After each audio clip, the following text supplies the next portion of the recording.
Number guarantee দিম যে জুবিন গাৰ্গক আমি ন্যায় প্ৰদান কৰিম। এইটো আমাৰ প্ৰথম গ্যাৰাণ্টি। আৰু জুবিন গাৰ্গৰ যি বিচাৰ চলি আছে সেই চাৰ্জশ্বিটখন আমি নতুনকৈ তৈয়াৰ কৰিম আৰু সেই চাৰ্জশ্বিটৰ দ্বিতীয় আৰু তৃতীয় খণ্ড দি জুবিন গাৰ্গৰ হত্যাকাৰীসকল বা জুবিন গাৰ্গৰ মৃত্যুৰ কাৰণে জগৰীয়াসকলক প্ৰকৃতপক্ষে শাস্তি দিয়াৰ কাৰণে আমি অসমৰ মানুহক গেৰাণ্টি দিম। এইটো আমাৰ প্ৰথম গেৰাণ্টি। আমাৰ দ্বিতীয় গেৰাণ্টি হ'ল খিলঞ্জীয়া মানুহৰ নেতৃত্বত অসমৰ সকলো জাতি জনগোষ্ঠীয়ে সমিলমিলে থকাৰ গেৰাণ্টি। কাকো উৎপাত কৰিবলৈ আমি কাকো অনুমতি নিদিওঁ।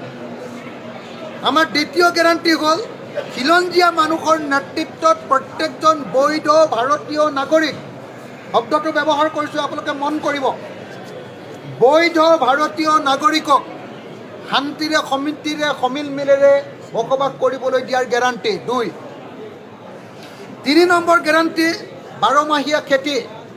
3 নম্বৰ গেৰাণ্টি। 4 নম্বৰ গেৰাণ্টি সমৰ্থন মূল্যৰ আইনী নিশ্চয়তা। খেতিয়কে যি বস্তু উৎপাদন কৰিব সম্পূৰ্ণৰূপে তাৰ গেৰাণ্টিড MSP পাব। 5 নম্বৰ আমাৰ গেৰাণ্টি হ'ল অসমৰ প্ৰত্যেকগৰাকী মহিলাক আমি 3000কৈ টকা দিম। প্ৰত্যেকজন আমি কৃষকক 65 বছৰ ওপৰ হ'লে 3000কৈ টকা দিম। প্ৰত্যেকগৰাকী ফিজিকেলি চেলেঞ্জ মানুহ, বিশেষভাৱে শাৰীৰিকভাৱে বিশেষ সক্ষম মানুহক 3000কৈ টকা দিম। আৰু থাৰ্ড জেণ্ডাৰৰ মানুহক 3000কৈ আমি টকা দিম। মানে অসম চৰকাৰে যিটো অৰুণোদয় দি আছে সেই অৰুণোদয়টো আমি অসমৰ সকলো মহিলাকে দিম।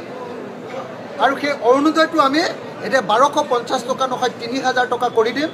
আৰু সেই অৰুণোদয়টোত আমি কৃষকসকলক 65 বছৰ ওপৰ হোৱা প্ৰকৃত কৃষক আৰু শ্ৰমিকসকলক অন্তৰ্ভুক্ত কৰিম, থাৰ্ড জেণ্ডাৰক অন্তৰ্ভুক্ত কৰিম আৰু ফিজিকেলি চেলেঞ্জ মানুহবিলাকক অন্তৰ্ভুক্ত কৰি দিম। আৰু মহিলা হিচাপে আধা মহিলাই নহয়, এতিয়া চৰকাৰৰ দৰে আধা মহিলাই নহয়, 100% মহিলাক আমি 3000 টকাকৈ অৰুণোদয় দিম। আৰু এতিয়া নিচিনাকৈ অকল বিজেপিক ভোট দিলেহে অৰুণোদয় পাবি বুলি ব্লেকমেইল কৰা ৰাজনীতি আমি বন্ধ কৰি দিম। এইটো 5 নম্বৰ গেৰাণ্টি। 6 নম্বৰ গেৰাণ্টি হ'ল আমি অসমত উৎপাদিত বস্তুবিলাকৰ যেনেকৈ MSP দিম তেনেকৈ সকলো বস্তুৰ বজাৰ দিম। 6 নম্বৰ গেৰাণ্টি। 7 নম্বৰ গেৰাণ্টি হ'ল অসমৰ প্ৰত্যেকখন গাঁৱতে ইণ্ডাষ্ট্ৰি খুলি অসমক নিবনুৱা মুক্ত কৰিম। এইটো 7 নম্বৰ গেৰাণ্টি। 8 নম্বৰ গেৰাণ্টি হ'ল যে অসমত নতুনকৈ ইণ্ডাষ্ট্ৰি কৰিব খোজা থলুৱা প্ৰত্যেকজন উদ্যোক্তাক আমি সুতবিহীন লোন দিয়াৰ ব্যৱস্থা কৰিম।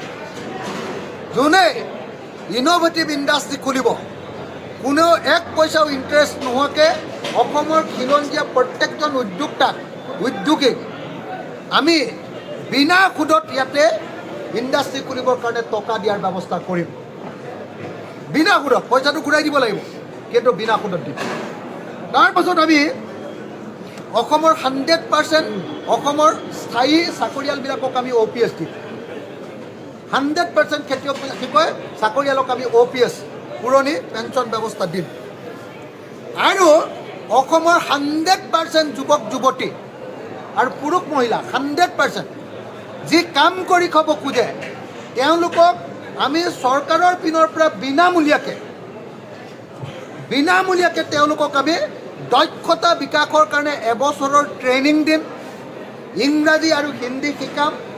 বিদেশী ভাষা জাপানীজ ভাষা, জাৰ্মানী ভাষা, ফৰাচী ভাষা, এনেকুৱা ধৰণৰ যিবিলাক দেশত কাম কৰিবলৈ যাব সেই দেশবিলাকৰ ভাষা শিকাম। আৰু তেওঁলোকক আমি দক্ষতা বিকাশৰ আঁচনিত ধৰক কোনোবাই ছিকিউৰিটি গাৰ্ড কৰিবলৈ যাব বা 14,000 টকাৰ দৰমহা পায়, আমি তেওঁলোকক পুলিচৰ ট্ৰেইনিং দি দিম বিনামূলীয়াকৈ এবছৰ। আৰু এবছৰ বিনামূলীয়াকৈ পুলিচৰ ট্ৰেইনিং দি দিম, ইংৰাজীটো শিকাই দিম। বাহিৰত গৈ কাম কৰিলে তেওঁ 35,000 বা 40,000 বা 50,000 টকাৰ দৰমহা পাব। নাৰ্ছ এগৰাকীক আমি এবছৰ বিনামূলীয়াকৈ নাৰ্ছৰ ট্ৰেইনিং দি দিম। চবেই নাৰ্ছৰ ট্ৰেইনিং ল'ব পাৰিব, চবকে বিনামূলীয়াকৈ ট্ৰেইনিং দি দিম।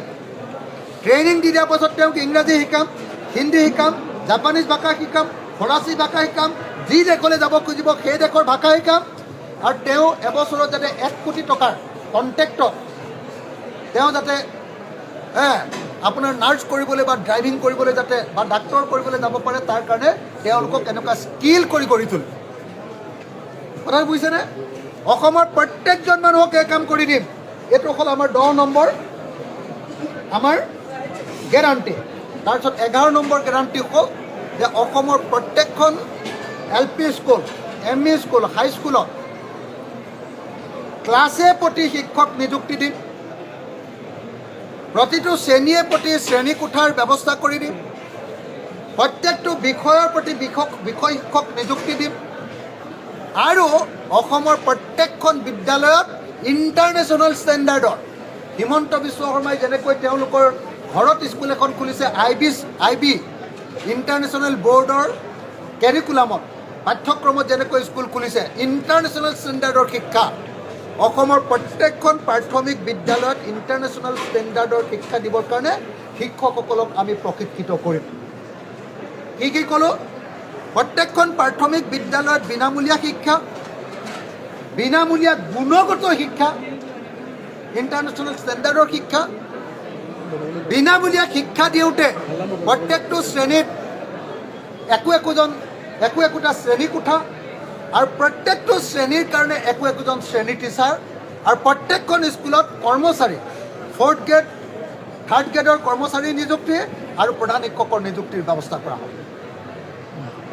এইটো গেৰাণ্টিত আমি বিনামূলীয়া গুণগত কোৱালিটি এডুকেশ্যন আৰু নেক্সটটো 12 নম্বৰ গেৰাণ্টিটো হ'ল যে গুণগত বিনামূলীয়া স্বাস্থ্য সেৱা